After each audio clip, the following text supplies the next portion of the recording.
All right, guys, we're gonna do assignment 2.5 help. Let me pull up the assignment. Here it is. And let's get started. Okay, so this is the infinite limits one, and not to be confused with limits and infinity, which we will do soon. All right. So this first example here, it says consider the following function and graph. What's going on? Determine whether f of x approaches positive infinity or negative infinity as we go to 5. Okay, so let's see. Sorry, sometimes it lags pulling up my annotation tools. There they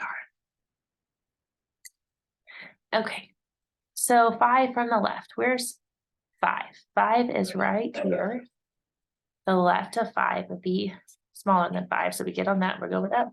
And you can see for this one, both of these are actually approaching positive infinity.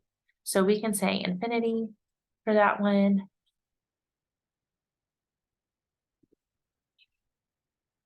And then the other one's also going to be infinity. Consider the following function.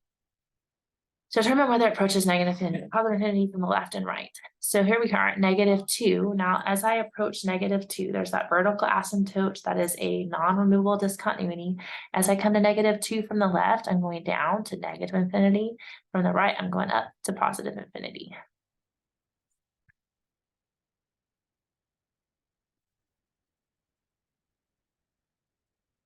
Determine whether it approaches. Okay, so now we're here at this tangent of pi x over 4. 2 from the left, here's 2, 2 from the left is going up, it's positive, that one's going down. And then we have our secant graph, which thankfully they gave you the graph. 2 from the left, that's going up, 2 from the right, that's going down. And then we have a rational function, determine whether it approaches negative or positive from the left and right. So this time we don't have a picture. So that's when you need to think through a little bit. You already know the answer is going to be infinity. Okay, so you know it's going to be one of these two. So you have to think about is the sign, because the bottom is going to be approaching 0. And remember, when we take a number and we divide it by 0, it's going to either plus or minus infinity. If it's a positive 0, it's going to positive infinity. If it's a negative 0, it's going to negative infinity. What I mean by that is it's a very small number, super small fraction. It's either negative or positive. So if I plug in 5 from the left, that's like 4.9. And 4.9 minus 5, is that a negative number or a positive number? That's a negative 0. Okay, so we have a number on top and a negative 0 on bottom. It's technically something approaching 0. So it's a negative small fraction. So you're really multiplying by a super large number because you're dividing by a fraction. And this is going to be negative. And then 5 from the right, that's going to be bigger than 5. So that's going to be the positive 0. So positive infinity. You also could, if you're good with parent functions, this is the graph 1 over x shifted right 5. So you have an asymptote here and it looks like this. So if you're good with parent functions, you could also just think of the graph. That's another strategy you could use. When the factor is squared, again, because of parent functions, 1 over x squared looks like this. So it's going to be both going up. So I just know this is both going to be positive. But if you wanted to think more through that, this bottom is squared, so it's always positive. Positive number close to 0. And if you have a positive number close to 0, that's going to positive infinity. This one, you plug in the calculator, which I already demoed for you guys. So I'm not going to do that right now. Let's see. Oh, and then you want to pick. So then after you're going to put that in the calculator and figure out which one of these matches your graph. Find the vertical asymptotes, if any. Okay, the way you find a vertical asymptote, you factor and you see if you can remove any of the factors. So we have x and x gives us x squared. How do we get this -4? 4 to 1, I'm going to be plus 4 minus 1 so that this would give us our 3 in the middle. So my two vertical asymptotes are x equals -4 and x equals 1. Neither of them are wholes because they didn't cross out. Vertical asymptote for this one is x equals 4. vertical asymptotes of natural log of x plus 4. The easiest way to do that one is to know that this is the natural log function. This is at 1, 0, and if it's plus 4, it actually moves left 4. So 1, 2, 3, 4.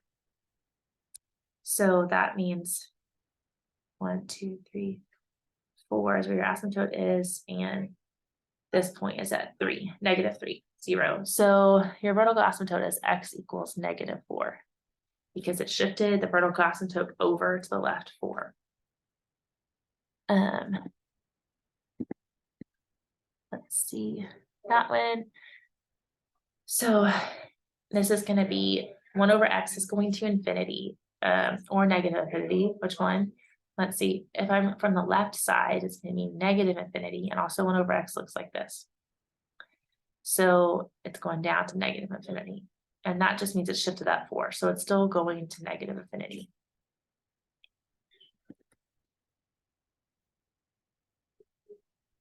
Just plug in -6. So when you do that, again, is it positive or negative infinity? We have this number here, and then that's a positive number, and then I'm going to take this 4, but it's a positive small number, and if I plug in -6 here from the left side, so from the left of -6, that's a number like -6.01, and I plug that in here.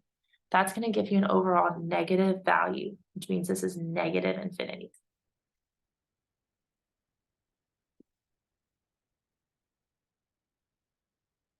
Cosine of pi over 2.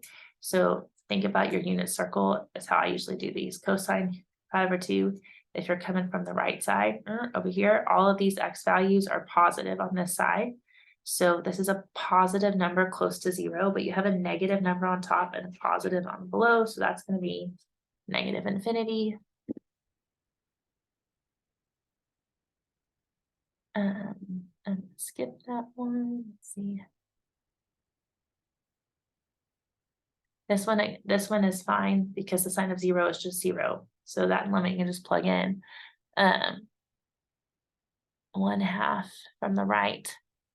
So that one I would look at the tangent graph, which is like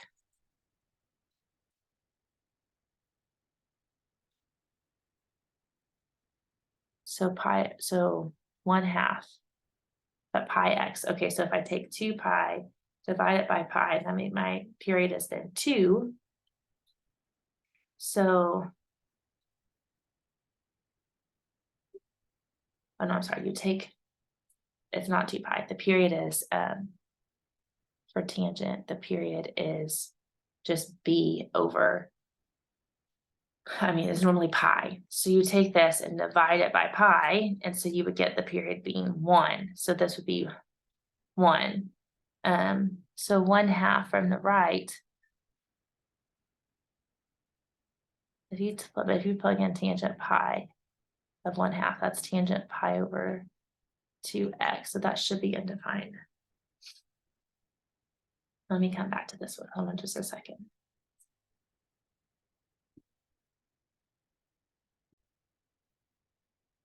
Hey guys, sorry, let me share my screen again.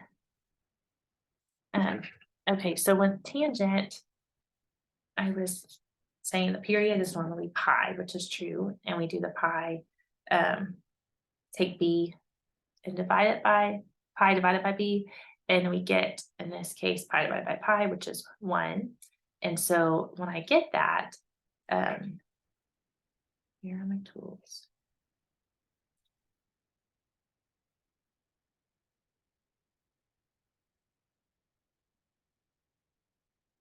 You get a period of 1. Okay, but with tangent, I was forgetting that it's kind of like you take half that period, and that's where the asymptote is. Because normally our asymptotes are at pi over 2 and your period is pi. And so normally you have your asymptotes here and it looks like this. And so your period is how long it takes for one complete wave. And you see you have the top half here and the bottom half here. So in this case, this is going to be 1 and this asymptote is at 1/2 and it's going to look like this. And we're coming to 1/2 from the right side. And so we're going to positive infinity. And so if I plug 1/2 in for x here, you just get a number, I got a number times positive infinity, it's going to positive infinity. So that's that one.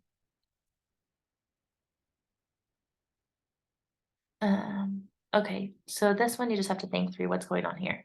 If I have the limit of something going to infinity and then a -2, if you have a huge number and you subtract 2, you still have a huge number. You still have something approaching infinity. Infinity times -2. Now that's going to change the sign. -2 times infinity is going to make it negative infinity.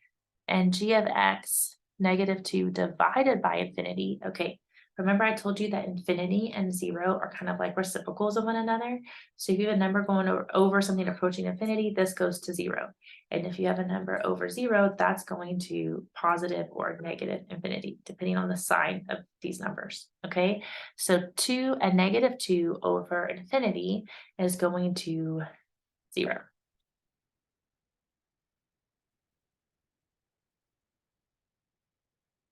Vertical asymptotes, that's x equals 3. One side of the limit, -3. Okay, so again, plug the -3 from the right, so that's like negative 2.9. Okay, be careful with the negative numbers. If you're coming from this side, it's actually in between like -2 and -3, so like -2.999.